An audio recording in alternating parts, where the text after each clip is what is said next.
Welcome. I'll be reacting to Star Trek The Animated Series, Season 1, Episode 3. This is not a market substitute. Support the original on Paramount+. Engage. The cloud could have come between us and the planet. No, Lieutenant. The cloud has engulfed Alondra. Captain, What? the planet seems to be breaking up. Its mass is definitely growing smaller. Spock, is it possible the cloud consumes planets? It seems a logical Planet assumption, eater. Captain. Sir, the cloud is changing course. At Warp 8, we will intercept the cloud before it reaches the inhabited planet. How are you going to Mantilles. stop a But we are cloud? uncertain what we can do to stop a matter Yeah, energy exactly, cloud Kirk. which measures thousands of times more than our vessel.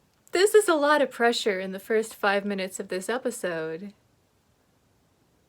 They have to save an entire planet by stopping a cloud? I have no idea what's going to happen.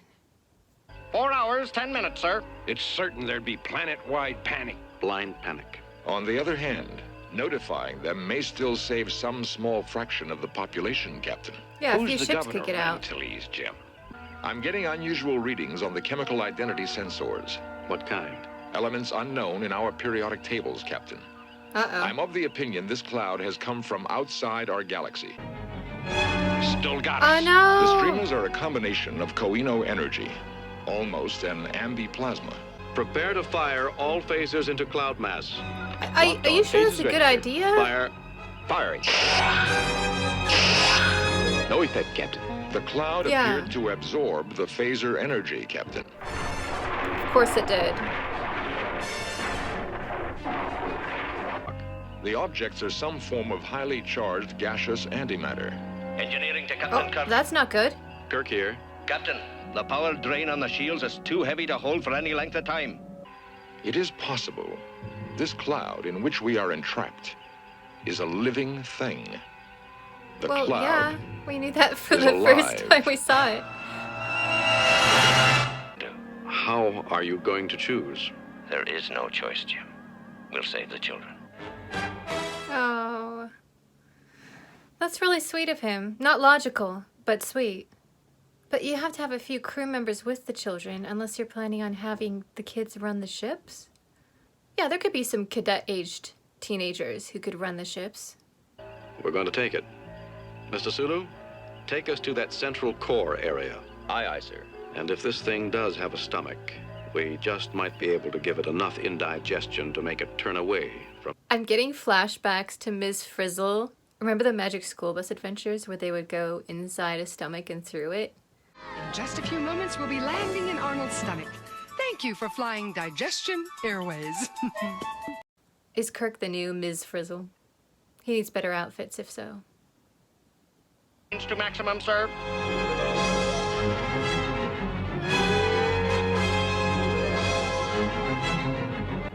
You said that villi are antimatter.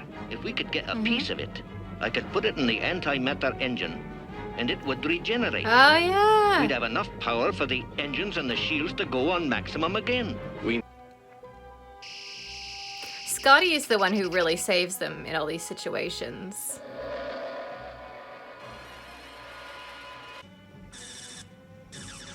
It's neat seeing the engines up close. We'll use the photon torpedoes to destroy the brain.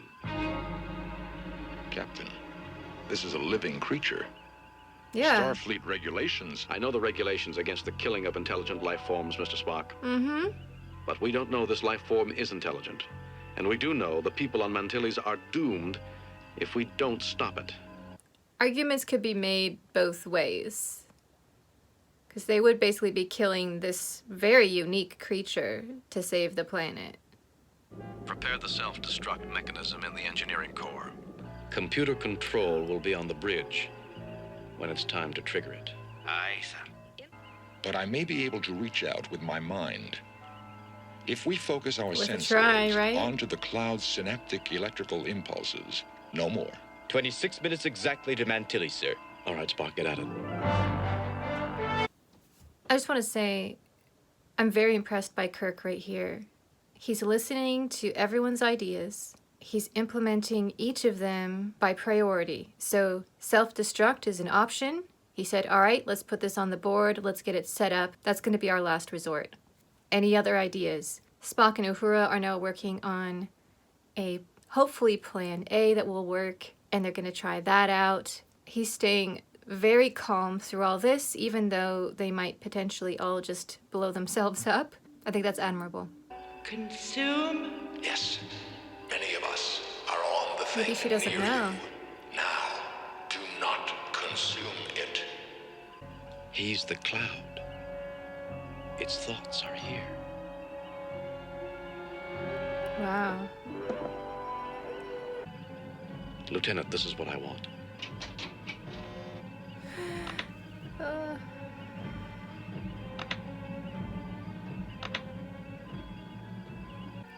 It would be best if you return to your origin the way you came.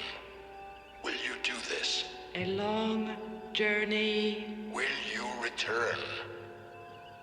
We'll return to origin place. Lieutenant Uhura, contact That was Governor close. Wesley. What did you perceive? The wonders of the universe, Captain. Incredible. I've always been fond of science fiction plots where the alien threat turns out to be simply someone who doesn't quite comprehend our galaxy and how it works. And they're not actually a malevolent being. So episodes like this, I think, are really fascinating because obviously on regular Star Trek, you have a limited budget. So most of the aliens that they will encounter will be humanoid simply because that's how actors are shaped. But on an animated series like this, they can do whatever they want. So the aliens can actually be really alien.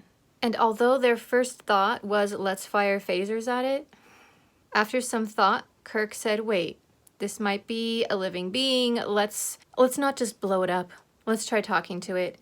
And of course it worked in the end. This episode really showcased the talented ensemble that's on this show. Without Scotty, they would have lost power and all died. Without Spock, they wouldn't have been able to talk to the creature and would have all died. Without Uhura to get the communications set up, they wouldn't have been able to talk to the creature. Kirk was keeping everything running and taking ideas and making sure that they made the right decision, even though it did put people in danger. So I really like how this particular episode showcased how important each of the main characters was, while also showing them working together as a team. Really well done.